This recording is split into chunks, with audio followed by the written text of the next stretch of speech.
Good morning, students. We have to start the remaining part of this lesson from page number 9. I went near the edge of the water.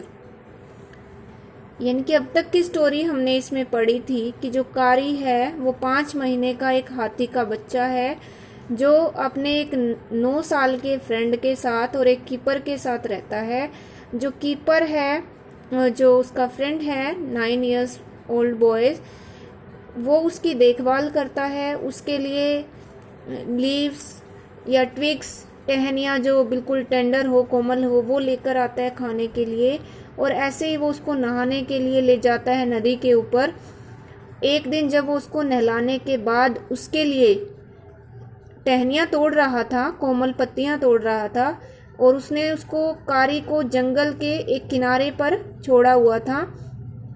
तो फिर उसने देखा कि उसको कारी वहाँ नहीं मिला और अब वो उसको ढूंढता हुआ इधर उधर देख रहा है, ढूंढ रहा है उसको, फिर रहा है, उसकी सर्च कर रहा है। इसके बाद आगे हम इसको लेसन को पढ़ेंगे। I went near the edge of the water.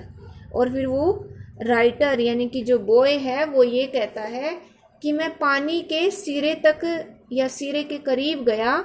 And I saw a black something struggling above its surface. और मैंने एक काली सी कोई चीज देखी, स्ट्रगलिंग जो संघर्ष कर रही थी, अबव इट्स सरफेस पानी के सरफेस पर। सरफेस जो होता है वो पानी का ऊपर वाला हिस्सा होता है। Then it rose higher. फिर यह जो चीज थी जो ब्लैक लग रही थी वो ऊपर उठी। And it was the trunk of my elephant. और फिर मैंने देखा कि यह मेरे हाथी का जो मेरा हाथी था उसकी सूंड थी। I thought he was drowning. मैंने सोचा कि वो डूब रहा था। I was helpless.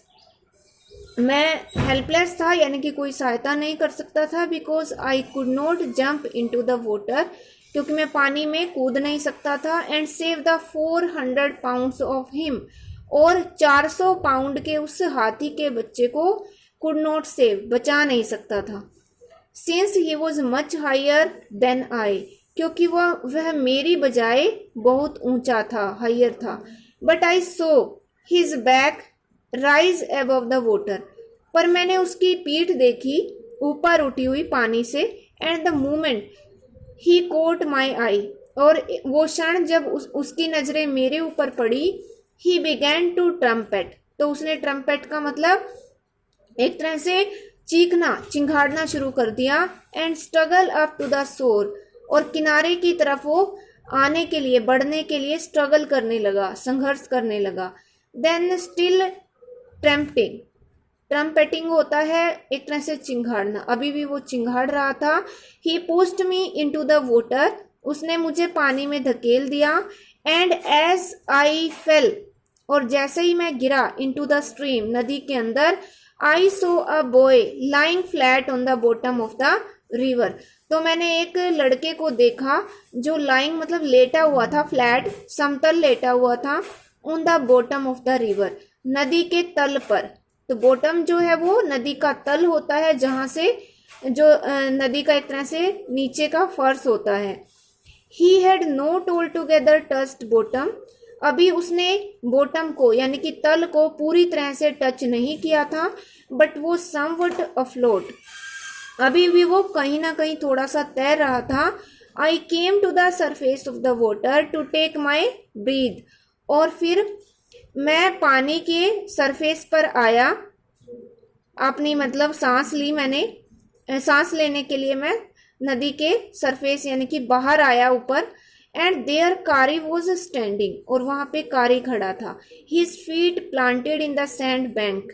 और किनारे पर जो रेत था, उस रेत के अंदर उसके पैर जो थे, प्लांटेड का मतलब जैसे कोई पौधा होता है, जमीन के नीचे उसकी जड़ें होती हैं, ऐसे ही उसके पैर, कारी के हाथी के पैर सैंड में यानी कि रेत में गड़े हुए थे।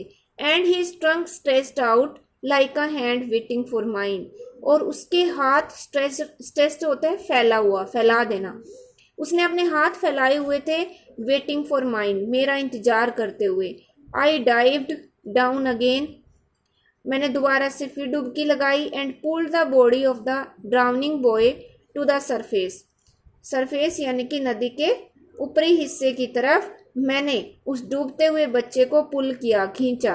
But not being a good swimmer, पर एक अच्छा स्विमर, एक अच्छा तैराक न होने की वजह से I could not swim assure, मैं किनारे तक तैरकर नहीं आ सका। And the slow current was already dragging me down, और एक धीमी करंट ने, एक धीमी धारा ने पहले ही मुझे वो नीचे की तरफ खींचे जा रही थी, खींच कर ले जा रही थी।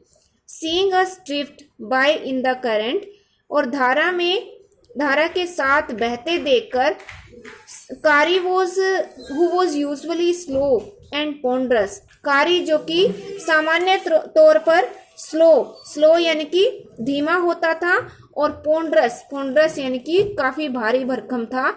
Suddenly darted down like a hawk, एकदम से यानी कि वो एक बाज की तरह आगे बढ़ा। And came halfway into the water, और लगभग आधे रास्ते तक आ गया पानी में। Where I saw him stretch out his trunk again, जहां मैंने दोबारा से फिर उसको देखा अपनी सूंड को फैलाए हुए। I raised up my hand to catch it मतलब ट्रंक यानी कि हाथी की सूंड, और मैंने अपना हाथ उठाया इसको पकड़ने के लिए। एंड इट स्लिप्ड, और यह मेरे हाथ से खिसक गई। I found my self going under the water again, और मैंने फिर अपने आप को दोबारा से पानी के नीचे जाते हुए पाया। But this time I found that, पर इस बार मुझे पता चला the water was not very deep, पानी जो था वो बहुत गहरा नहीं था। So I sank to the bottom of the river, इसीलिए मैं नदी के तल पर दोबारा से फिर मैंने डुबकी लगा दी। एंड डबल्ड माई फीट, और मैंने अपने पैर को, यहाँ पे डबल का मीनिंग है मोड़ देना, मोड़ लिया। अंडर मी अपने नीचे। And then suddenly kick the river bed and so shot upwards like an arrow, और फिर अचानक मैंने रिवर बेड नदी के तल से किक लगा दी, यानी कि ऊपर की तरफ मैंने एक तरह से पाँव को किक किया। And so shot upwards like an arrow, और एक तीर की तरह ऊपर की ओर आ गया।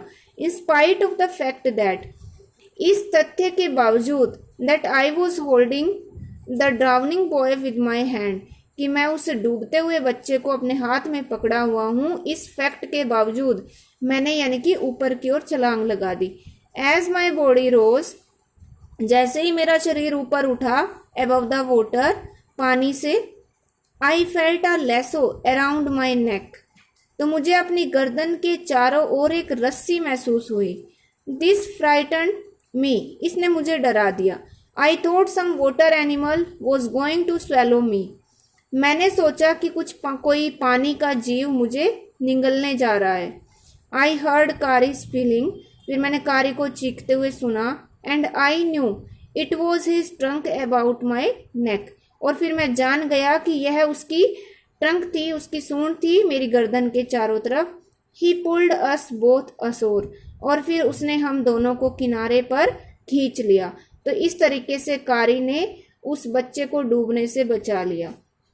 The remaining part of this lesson we will read it on Monday. Thank you.